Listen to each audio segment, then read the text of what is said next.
Wings of Fire, Fanmade Audiobook, The Dragonet Prophecy, Chapter 4.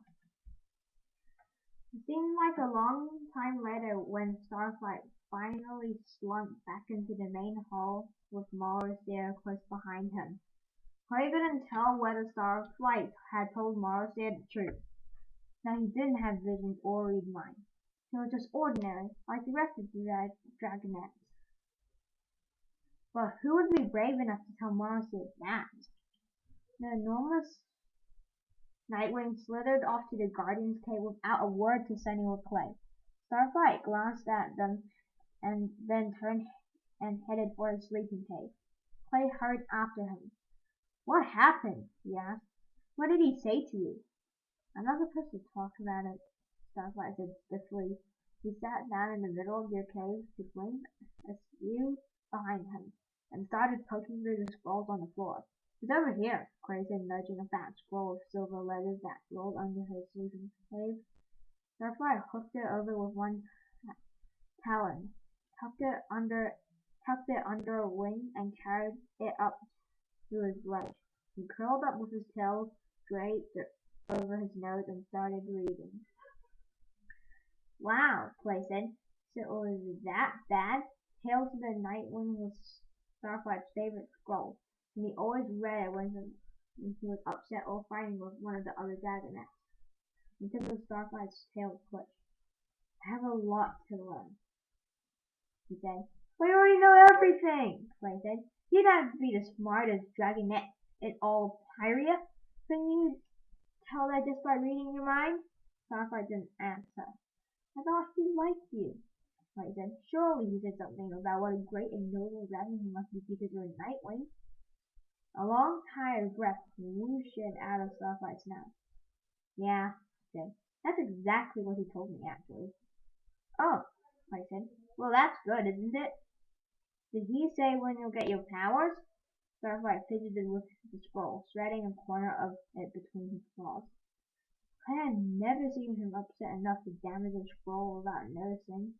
He wished he could say something helpful, but he couldn't think of anything useful to say about Nightwing. "At least you're not a Rainwing?" he tried. "Did Mom say anything about Glory?" Starflight frowned at him over the edge of the rock. "Not much. He said, 'Don't worry about the Rainwing. I'll take care of it.'"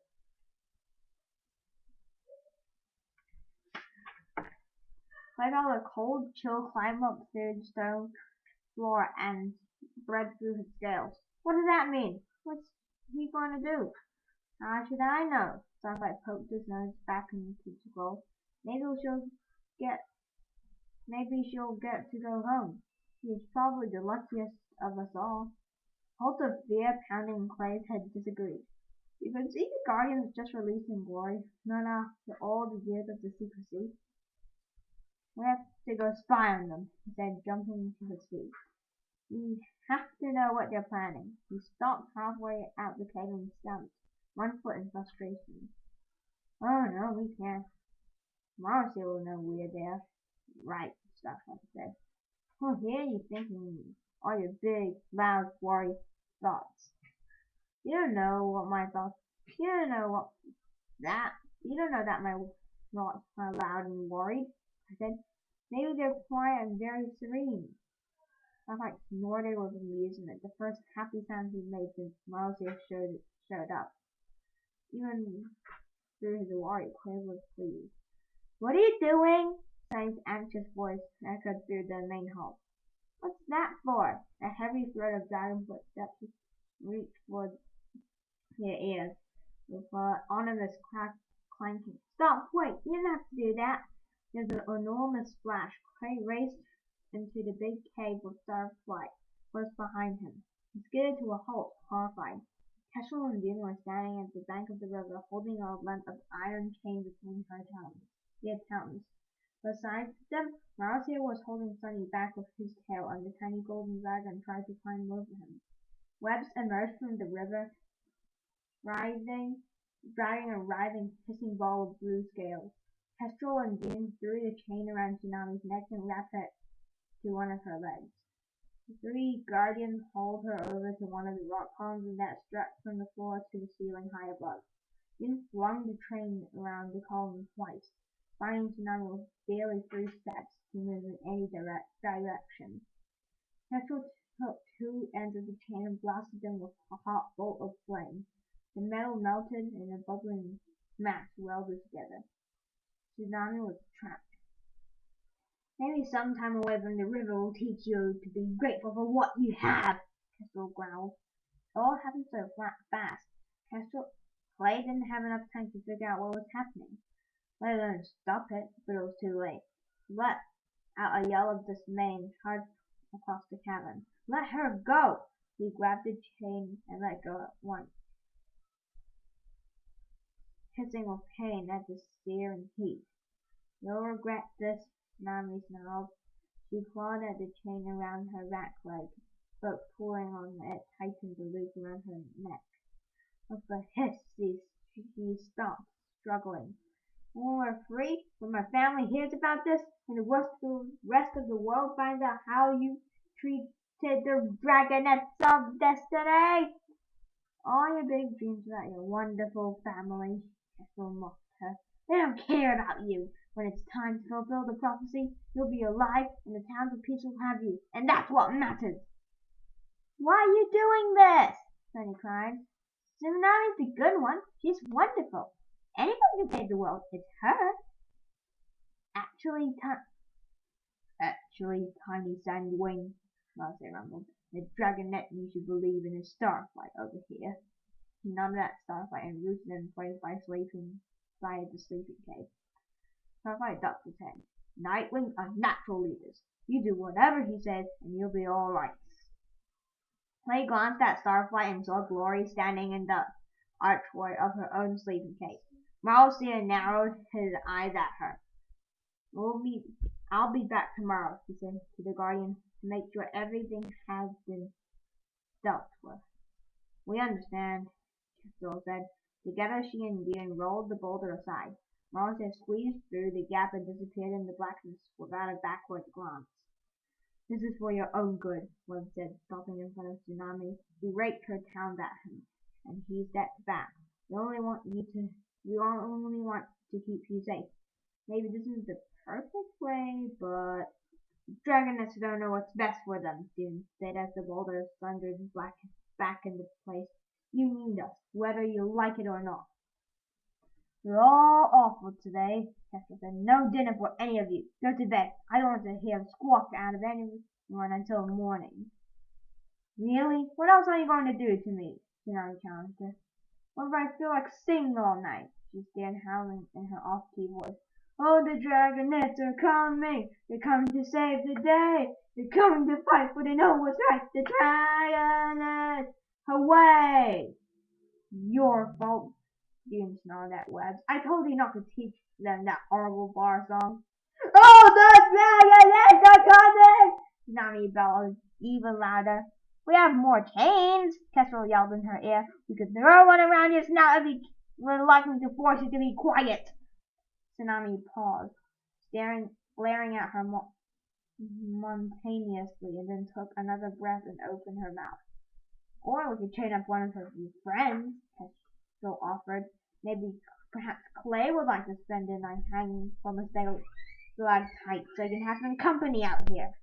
Clay shifted uneasily on his feet, wondering if there was any way he could hide out of Kestrel's reach before she could grab him. Tsunami snapped her jaws shut and lay down with her head turned away from all the Dragonets. Her gills fluttered furiously, but she kept quiet. Much better, Kestrel said. She stomped off to her tunnel, her red scales glaring brightly in the fire.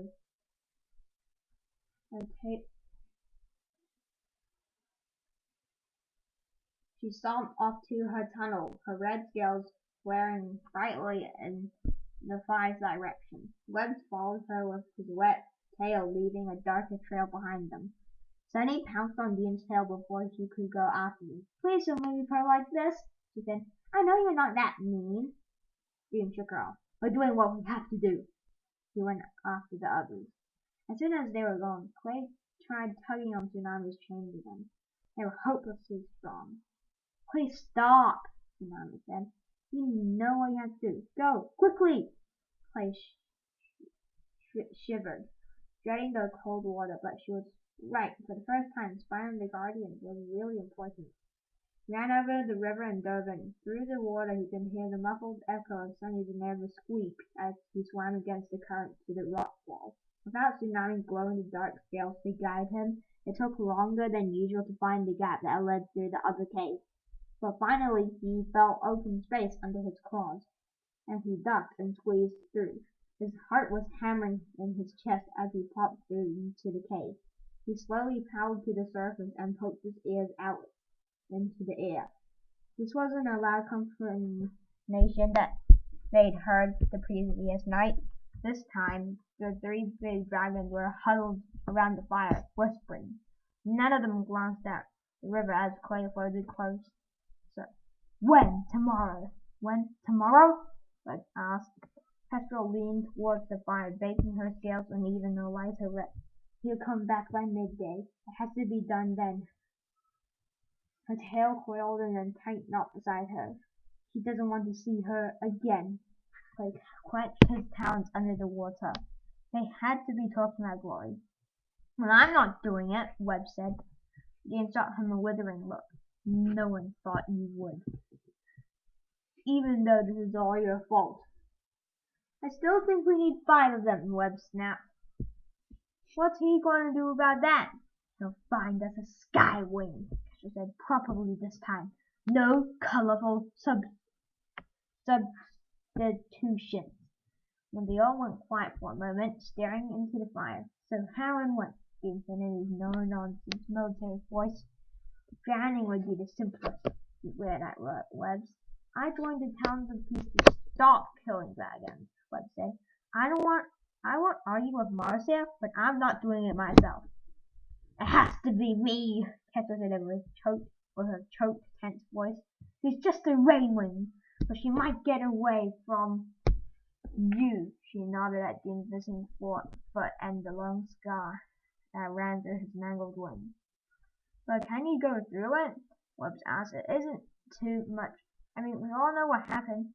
That was totally different. Glory's just a rain wing, and I don't care about her. I don't even like her. She blasted the ball of flames at the fire so it blazed up. If you're sure, Webb started. I'll do it tonight while she's sleeping, Kestrel said. I can get in there and break her neck before the others know what I'm doing. Especially the bossy one safely chained up. Tsunami's the only one who can stop me. He shuddered with horror running through Clay so violently that he was afraid one of the big dragons would notice the waves on the water. But he began paddling softly backward but froze when he heard his name. Not Clay. Not Clay? He might try at least. He'll definitely try, Webb. He'll definitely try, Webb said. Dumb as a rock, but he still voted to the other 4. It's not natural, that much loyalty in a dragon, Dean said, especially to dragons outside your tribe. I can handle him, Kestrel said. Even if he finally gets mad like we want him to, there's nothing he can do to stop me. Clay heard enough. He sank down below the surface and swam towards the gap in the wall. What do we do? What can we do? What can I do? What can I do? There's no time. How is no time? How do I save her?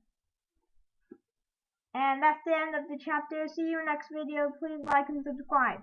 Bye!